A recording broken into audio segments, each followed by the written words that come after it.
Direct de Jérusalem. Bonjour Guilhem.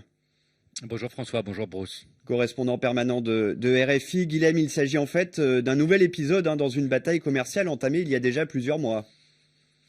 Oui, en effet, cette bataille dure depuis le mois de septembre déjà et elle a été lancée par l'autorité palestinienne. Le gouvernement palestinien, qui était alors en fonction depuis quelques mois seulement, avait décidé d'interdire les importations de veaux israéliens dans les territoires palestiniens. La mesure répondait à un objectif double pour le gouvernement. Les Palestiniens, qui ne contrôlent aucune de leurs frontières, dénonçaient l'obligation qui leur était faite par Israël d'acheter des veaux israéliens alors que d'autres têtes étaient moins chères sur le marché.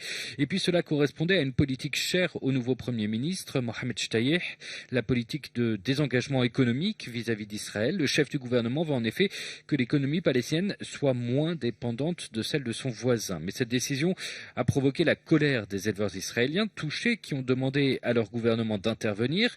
Alors finalement, en décembre, l'autorité palestinienne et Israël sont parvenus à un accord. Les Palestiniens étaient autorisés à importer des veaux d'autres pays et ils ont alors décidé de lever leur embargo sur les veaux israéliens.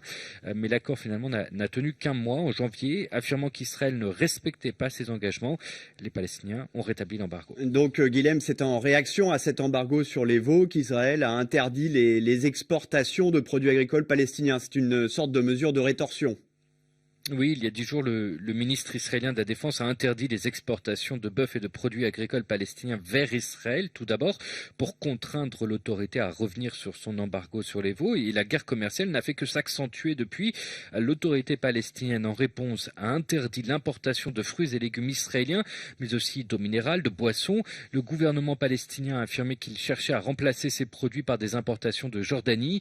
Une semaine après avoir interdit l'exportation vers son propre territoire des produits agricoles palestiniens, eh bien Israël a répliqué donc en interdisant aussi les exportations palestiniennes vers la Jordanie cette fois-ci. Alors Guilhem Deltay, qui a le plus à perdre dans ce bras de fer ?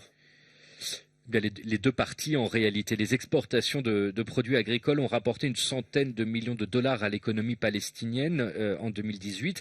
Israël est le premier marché international des paysans palestiniens, mais ils exportent aussi des dattes notamment et de l'huile d'olive vers les pays arabes. Et nous sommes dans une période de l'année assez cruciale.